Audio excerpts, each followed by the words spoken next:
Omi TV Israel it's been hitting, bro. It's been hitting, bro.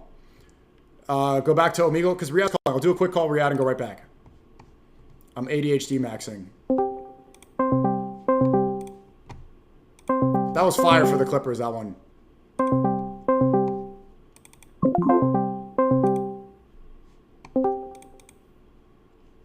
Yo. What up, man? You done egoing me? Shut up. I literally called you right back. Did you? Yes. All right, there we go. Damn, man. I can't believe you're egoing me. Epic Fury Part 2 is happening. It's like we're back in the war. It's timed up with Eid, and you're really just going to hang up when I call? Very funny. No, bro, I called you back. So I don't know if you know how to fix this. I'm low-key like a boomer because I don't know how to do this streaming shit. When you called me on Discord, it comes through my phone. So it doesn't come on the computer. I don't know why. So I called you back on the computer. I ignored the phone call. You have notifications on. Yeah, but I have it on because in case anybody calls me or you call me, I'm like at the restaurant. Whoa. Don't chimp out. Yeah, I am kind of chimping out. Don't What's up, bro? You hopped on Omegle and then you came back? You came back? Yeah, I that was crazy. Dude, Omegle's so good. Yes, well, I want to speak about this war that just resumed. Let's hear the update from you. I just covered it. They're saying that it's self-defense strikes. They're bombing the boats that are deploying the mines into the Strait of Hormuz. And then the cope is that it's a self-defense strike, which is so stupid. It's like, they said it's like breaking into somebody's house trying to rob them. They try to defend themselves and then you kill them and you say it's out of self-defense. Well, what about you going in there and trying to take their stuff first? You attack them. It's not self-defense. You just don't want them to drop mines there. Exactly, yeah. And look, there's already mines in the water. That's the biggest thing is there's already mines in the water. And the Pentagon had said previously it's going to take months to remove those mines from the water. It's all a ruse, and that's what it's been since the beginning and the inception of the war. Donald Trump wants to paint this picture desperately that we're defending ourselves and we have to strike Iran for any given reason. And that's what he did with Operation Freedom. Operation Freedom was this plan he had 2 weeks ago to escort these oil ships out of the Strait of Hormuz, and it didn't work because Saudi Arabia and Kuwait said, you're not using our air bases and you're not using our airspace. Also, the Iranian speedboats drove the Navy destroyers out of the strait. And so it didn't work because what he wanted to do was provoke an attack from Iran so he can start his second winded bombing campaign. Here's the thing no one's talking about. Mohammed bin Salman, the crown prince of Saudi Arabia, is desperately trying to pause this war for an extended period of time because it's Hajj season. Hajj just started yesterday afternoon. And so if there's millions of pilgrims in Mecca and Medina and all over Saudi Arabia, but at the same time, simultaneously, Iran is hurling drones and missiles over the region and in the Gulf, well, you're going to have a lot less pilgrims. And so from an aspect of it being lucrative, the kingdom of Saudi Arabia makes a lot of money on the pilgrimage and Hajj and Ramadan, and tomorrow's going to be Yom al-Arafat. It's going to be a very populated day in the masjid. You've been to Masjid al-Haram several times. It's huge. It's a big compound. It can fit 4, 5, 6 million people. It just expanded too. They made reservations. Even more people can go in there. It's even more. It's like 600 to 271,000. It's incredible how many people are there. So is this time? Look at this. Yeah, go ahead. Here, you could take a look at this if your chat can see this. So this is Middle East Eye. They said this 4 days ago. I just haven't refreshed the page.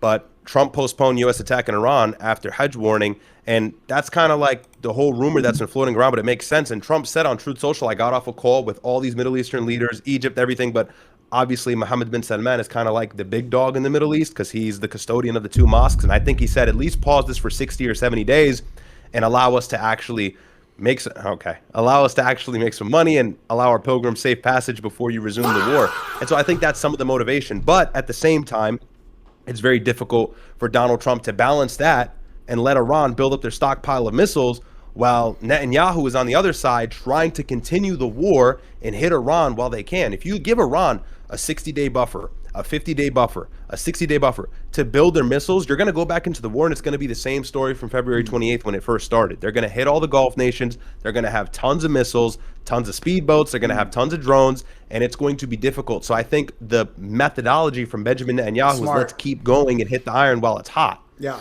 And I think Trump is having to balance his Middle Eastern allies, but not over prioritize them over, of course, his greatest ally, Israel and Benjamin Netanyahu, which the two, MAGA and Israel, are synonymous at this point.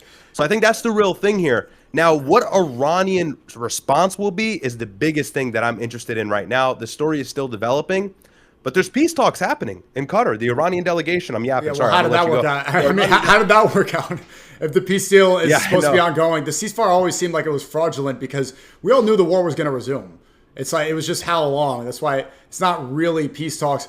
Also, that's a great point you brought up. Netanyahu's thinking about this like he can kill two birds with one stone. If Iran was struck all the Gulf nations in the beginning of Epic Fury, when this war first started February 28th, and now you have millions of pilgrims there in Saudi Arabia, you strike Iran. Iran wants to retaliate. Their enemy was already in the GCC. Now, if Iran strikes Saudi again or hits the Gulf coastal regions again, it kills Muslims, and then you have the Shia and the Sunni against each other. You pin the enemy against each other. You could divide and conquer. Exactly. And the other thing about pilgrimage as well, bro, during the Hajj and Ramadan season, a lot of the Muslims who go to Mecca and Medina then depart to Dubai or Abu Dhabi or Qatar and spend a few days there. That's like the common Muslim itinerary is like, yo, let's go do Umrah, let's go do Hajj, and then let's go to Qatar or let's go to Abu Dhabi. And that's like what they always do. So these Gulf nations are also interested in the region being peaceful whilst it's Hajj season, whilst it's pilgrimage season. So that's another reason why it just doesn't make any sense for the Gulf allies to join the United States and starting this war back up when it's a holy time of year. But look, CENTCOM, Tim Hawkins, I believe, said that we did it out of self-defense. I'm seeing right here out of Al Jazeera, there was no real motivation. It doesn't seem like from either side, just aside from the fact that the United States really wanted to start the war back up. And look, we were talking about a peace deal on Saturday. Trump was saying, we're going to have this peace deal. Talks are going well. I've talked to all these Middle Eastern leaders, but then you strike southern Iran. I mean, we're not going to listen to the words. We're going to pay attention to the actions here. It's clearly evident the United States really wants to ramp this back up. And it makes sense because the New York Times the other day and several other verified news outlets at this point, even CNN hopped on it, said that Iran's stockpile of missiles has reached the point of what it was before the war, if not even worse. The intelligence community and the CIA said they are at 75% when Trump was saying it's depleted to like 12 or 13%. And simultaneously, the Iranian delegation actually corrected that and said, no, actually it's 120. And so they're ready to start the war back up. And they're also pretty fortified militarily. I mean, all of this stuff is underground. It's going to have to be a situation where if Donald Trump wants change, if he wants the uranium, he might have to put boots on the ground. And that's the scariest thing. And that's highly unpopular. His approval rating's already at a record low. Imagine he puts Marines on the ground. It's over. It's 35%. It's already over in midterms. It's 35% in America, but it's 99% in Israel. He might become the next prime minister of Israel. He might run. He might do it. I think this coincides not only just to attack the pilgrims there. That's a good point. I didn't notice that. But it always seems to time up with our Muslim holidays. This war started at the beginning of Ramadan, and it ramped up again. There were strikes at the pronunciation. How do you say Dul Hilal? Dhul Hijjah, yeah. Dhul Hijjah, yes. And then Eid is when? Is in 2 days? I think we see Epic Fury. Eid is Wednesday, yes. Epic Fury Part 2 Wednesday. It's too... They're salivating looking at that calendar. Yeah. It has timed up completely with Muslim holidays so far. I think I'll be vindicated completely on that. Come back to this when I'm right. Yeah. No, you may very well be right. It looks like Trump is desperate to start it back up again. Even though at the same time it seems like he's desperate for peace. He has to fumble both of the ideas. But, you know, an important caveat is I don't think Iran would actually strike the Holy Mosque, right? I mean, they do. Shiite Muslims do coincide or identify canonically Masjid al-Haram and Masjid Medina or Masjid Quba and Masjid al-Nabawi to be a part of their theology as well. So it's not that they would hit missiles on the holy mosques. It's just the idea of a regional war taking place while these pilgrims are there. No one's going to go, or it's going to be a very short number to what it was previously. So I think that's what's going to make the biggest difference. And it's so funny as this is all happening. Look at what's happening in Washington.